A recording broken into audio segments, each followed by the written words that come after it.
George had always been the quiet, unassuming type. At 32, he was an accountant by day and a gamer by night, with few friends outside his virtual worlds. Recently, feeling the pangs of loneliness, he decided to try online dating. Tinder seemed like the perfect place to start, offering a chance to meet people outside his small social circle. He created a profile, carefully selecting photos that highlighted his best angles, and wrote a bio that he hoped was both charming and witty. It didn't take long before he matched with someone. Her name was Emily, a 28-year-old artist with striking blue eyes and a playful smile. They began chatting, and George found himself quickly captivated by her. She was funny, intelligent, and seemed genuinely interested in him. After a week of messaging, Emily suggested they meet in person. George was nervous but excited. They agreed to meet at a cozy cafe downtown. When the day came, George arrived early, his palms sweating as he waited. When Emily walked in, she was even more beautiful than her photos. They talked for hours, and George felt a connection he hadn't experienced in years. As they continued dating, everything seemed perfect. Emily was sweet, attentive, and adventurous. She introduced George to new experiences, pushing him out of his comfort zone. He was happier than he'd been in a long time. But things started to change after a few months. Emily began to display a darker side. She became possessive, frequently checking his phone and questioning his whereabouts. George tried to reassure her, but her behavior grew increasingly erratic. One night, after a particularly heated argument, Emily stormed out of George's apartment. He tried calling her, but she didn't answer. He was left alone, anxious and confused. The next day, Emily sent him a message, apologizing for her outburst and asking to meet at a secluded park on the edge of town. George, eager to make things right, agreed. The park was quiet and eerie, with tall, shadowy trees casting long, dark shadows. As George walked along the path, he felt a growing sense of unease. He spotted Emily sitting on a bench, her face partially hidden by a hood. When he approached, she looked up, her eyes red and puffy from crying. "I'm so sorry, George," she whispered. "I didn't mean to scare you."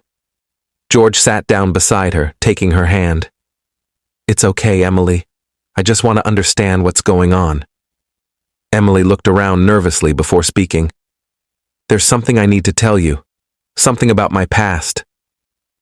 George listened as Emily recounted a troubling story about an abusive ex-boyfriend who had been stalking her for years. She explained that her paranoia and possessiveness were a result of her fear that he would find her again. Feeling sympathy for her, George promised to protect her and help her move on from her traumatic past. They left the park together, but the feeling of unease lingered. Over the next few weeks, George noticed strange occurrences.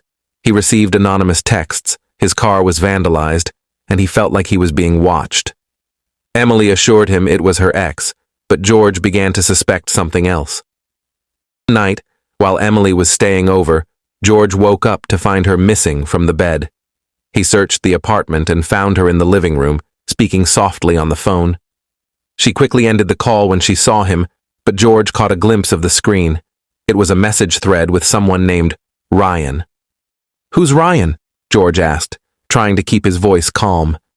Emily's face paled. "He's just a friend. I was asking for advice about us." George didn't believe her. He waited until she fell asleep and then checked her phone. The messages revealed a disturbing plan. Emily and Ryan were not only in a relationship, but had been plotting to use George.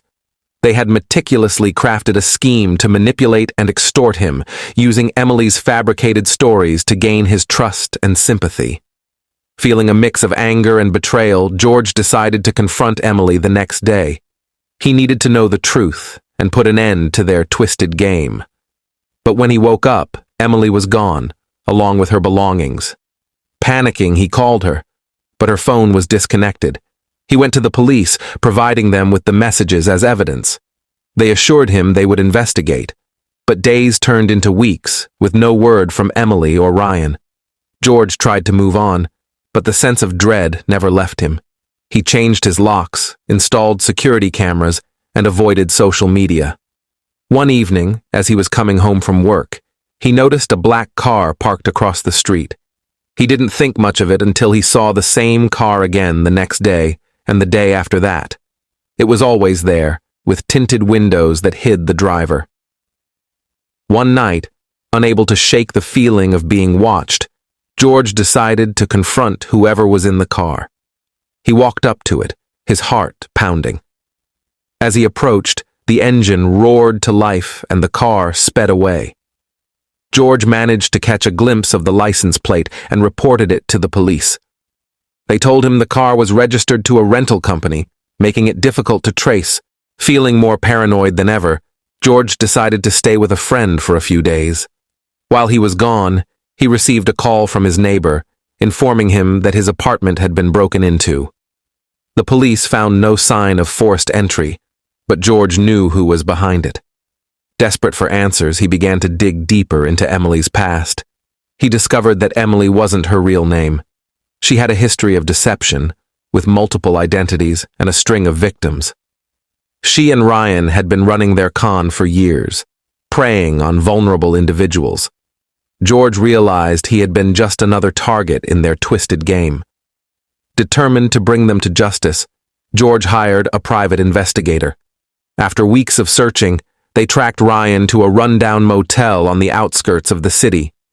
George went to the motel, hoping to catch them off guard. As he approached the door to their room, he heard voices inside. He recognized Emily's voice, pleading with Ryan to leave before they got caught. Summoning all his courage, George kicked the door open. Emily and Ryan froze, their faces a mix of shock and fear. George called the police, who arrived minutes later to arrest them both. As they were taken away, Emily glared at George, her eyes filled with hatred. "You're not safe, George," she hissed. "We'll find you." Despite her threats, George felt a sense of relief as they were driven away. He knew the road to recovery would be long, but he was determined to rebuild his life. He moved to a new city, started a new job, and slowly began to trust again. Months passed without incident, and George began to feel a sense of normalcy returning. He met new friends, joined a gym, and even started dating again. Life was looking up. But one evening, as he was walking home, he felt a familiar sense of dread. He turned around and saw a black car parked across the street. The windows rolled down, revealing Emily's piercing blue eyes. She smiled, a chilling reminder that his nightmare was far from over.